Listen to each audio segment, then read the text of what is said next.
Hi everyone there. Today I'm going to talk about higher selves. What is a higher self? How does it influence us? And how does it change our lives?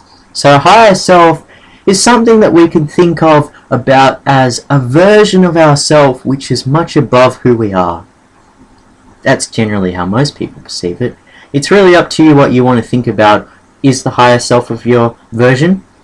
A lot of people think that it's a different being entirely, that it's not human. Although you couldn't really say that the spirit is a human. The spirit is a spirit. Although a lot of people feel that they have a spirit of a wolf, a spirit of a dragon. However, it's really what the vibration of their life really matches up with. No one's got no say in that, apart from the individual themselves, because they know themselves more than we do. We don't understand them. So the higher self is what I've found a place that we can connect to, but it's also a place of changing identity. So what I mean by that is when we are in a state of being asleep, we can consider that state being furthest away from being to our higher selves. I find that I tend to go in rotations myself, so I'll have in a monthly cycle, it'll be maybe 1 or 2 weeks of that is more of a peak of being awakened, and then the rest is probably more towards the bottom, and it's sort of like a wheel, sort of like a cycle. And when you're at the top of awakening, you're at the very profound, intense version of yourself, which can really understand life's essences much faster, much quicker. It can just really get through them. When you're at the sort of lower cycle, you can get stuck on certain ideas, things that you can't really see past at the time. So I do find that each person has an awakened version of themselves and a more of a sleep version of ourselves. And living in this society is around this level here. So the problem is that you can't walk around awakened, because if you walk around awakened, you know what everyone else thinks. So it'll be too hard for you to deal with. You'll be too much for people to handle, and you'll get targeted. Perhaps in this society they don't really burn witches as much as what I know of, but it will be hard for you to cope, because you will be up here understanding all these self things, and these other people will be more interested in much more basic physical ideas. So we go through these periods where we are more awakened. When we are there, it seems that we're almost a bit above this plane. You find that if you do a sport and you get really intense into the sport and your thoughts are just so quick, bang, bang, bang, bang, it's like you're very much awakened. Then when you're asleep, someone asks you something, so you can't really make decisions as well. When you're more asleep, you're not really firm about life, about what it is or what you want to experience. You're sort of just asleep at the wheel of life. And then when you're awakened, it's sort of like you're reborn to that true passion flame of your true identity, which doesn't really live in this dimension here, because it sort of is, you can't really sustain it easily. People learn to become awakened, and what that really means is sustaining that awakened state in this state here. Because when you're around people who are asleep, you generally need to become asleep. Because that's the standard. If the standard was that everyone was awakened and you were asleep, and the majority of people were awakened, you'd have to go up to their level. Whereas if the majority of people are asleep and you're awakened, you have no one to really associate with, unless you create a group or a circle of awakened people where the norm is being awakened. Then people will have to come up. But we live in a society where most people are down, so we have to come down to their level too when we awaken. So a lot of people, when they're awakened, they start seeing auras, they start seeing energy, and most of the times, just their whole level of perceivement is much more open. So when you look in the room, you might think about, okay, here's a bottle of soy sauce, here's a cup, and here's the glasses. That's what you're sort of thinking about. Here's a little affair. So that's what you're sort of thinking about. But if you're awakened to a higher sense, you're thinking on a different plane, an energetical plane. You're thinking about the energy around here, all the energy. You think about all the energy, how all the energy interacts and moves around. And if you sort of move your hand here, the energy will follow. You'll be thinking on a much higher energetical plane. And that will be a state of being awakened. And then if you're around people who are asleep, they'll say, "You're weird, man. What are you talking about? I can't understand you. What are you talking about?" So if the standard was to be awake, and you, because they're that person who has the leverage to say that, you sort of have to come down to the level, and you have to sort of explain on their level. Whereas if you're the one who's awake and seeing the energy, right? And they were asleep and they didn't understand, you'd look at them and they wouldn't be seeing the energy, and you'd say, "What's wrong with you, man? What do you think? You're thinking weird things. Get back to reality." So that we live in a place where right now this person lower consciousness proceeds, because that's where the majority of the humans are. If your majority of humans is up here, when we're down here, we would say that person, "Man, you're weird. You're looking at the soy sauce body, you're looking at the pen, you're not looking at the energy. That's really weird, man." And then you have to pull them up, and then they'll go, "Oh, yeah, the energy. I see it now. I see the auras. I see, wow, it's very special. It's very nice." They're awakened, in an awakened state, a more awakened state. How far you can get towards awakening, who knows? That goes beyond the just capabilities of the human body. That's the capabilities of your human spirit, and that comes down to your spirit's determination. A lot of people just have a lot of fight in them. A lot of people just don't give up. A lot of people give up easier, but their purpose is not to fight. Their purpose is to just enjoy and go with the flow. So you get these different spirits, these different people. They've got this different spirit to them. They've got this different perception on life, and it's not necessarily their choice. They don't even know it themselves most of the time.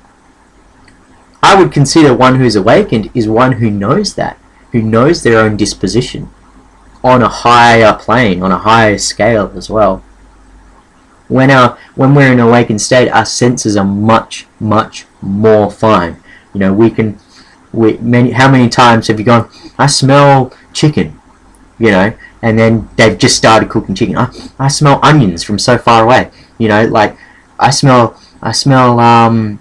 macaroni. Oh yeah, you call up your friend. "Yeah, we're cooking macaroni." So the senses become much, much finer when we're in this awakened state. I sometimes hear the phone better than other times. Other times I'm just completely oblivious to it. Think about this one. When I was a young boy, or even now, my dad's obsessed with clocks. He needs so many clocks. When I went to live alone, I had clocks everywhere as well, but I couldn't hear them. In my normal state, I could not recognize the clocks. When I was young, I couldn't recognize the clocks. One day, I started seeing energy. I was really young. I was maybe 6 or so. I was in the darkness, and I was going to the toilet, and I sort of stood there. I see energy moving around, like shadows sort of moving around. And then I was suddenly tick, tock, tick, and I'm going, "We have clocks?"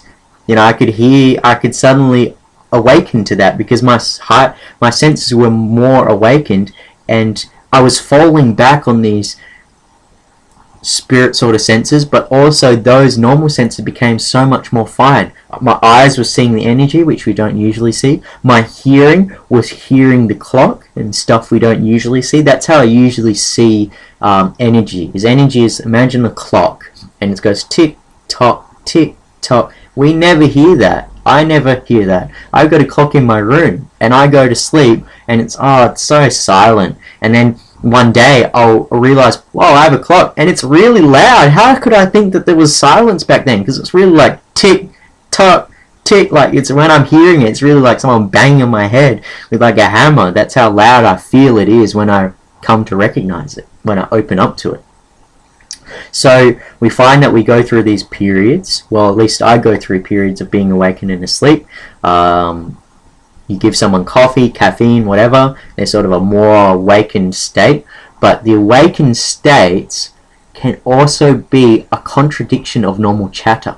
So you probably, if you're more awakened, you might say less but more profound words, rather than a high quantity of meaningless words. You might find that you get stuck in your speech because you're trying to bring across such great revelation. So when you might find that if you go, it might be because you're not awakened enough, and as you go awakened, you're speaking a high quantity of deep revelation words. So it's really a matter of how awakened you really are, how awakened your senses are. You get to a point, and if you go higher from that, it's on a completely different level. So that's really the human capability and sort of the theory about connecting to the higher self. I can make more, a lot of people probably want more videos on how to see the aura, more of how to see the aura and the basics of it, or how to connect to the higher self. What are we doing? Are we meditating? What act are we going about it? What way do we need to see it? But really, it's just understand the basics first, because I always learnt that if you go too many steps forward, you'll see something that you weren't ready to see, and that will be very hard for you, very hard.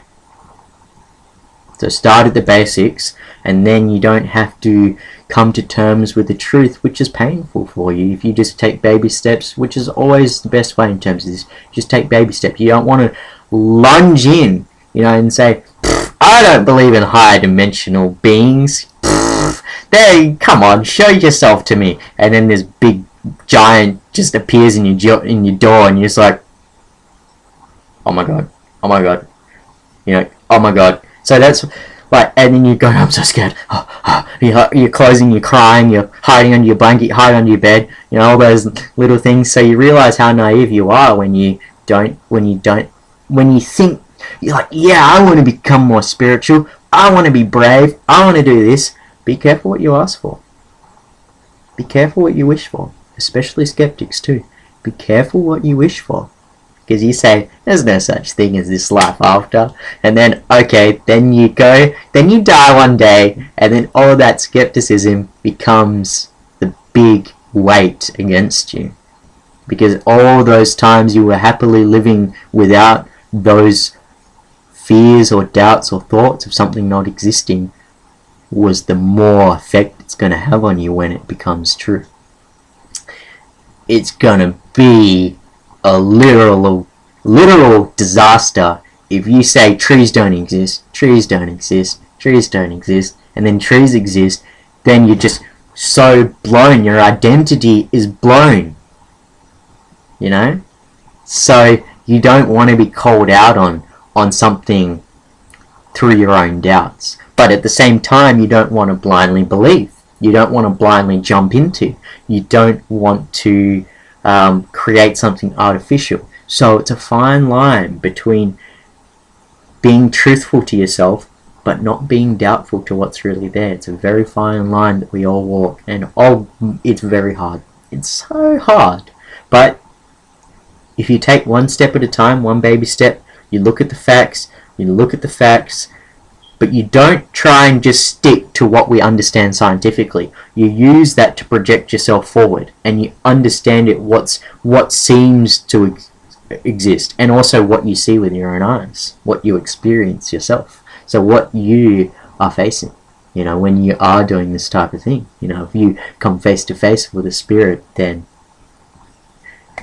you've got all the answers you need. You've experienced it with your own eyes. And every time you try and explain people, you've got to bring some higher understanding to a lower plane. If you do experience something like that, do it again and again and again until those experiences alone can be the basis of your truth. Connect to the higher self and see the truth. Thanks everyone. Namaste.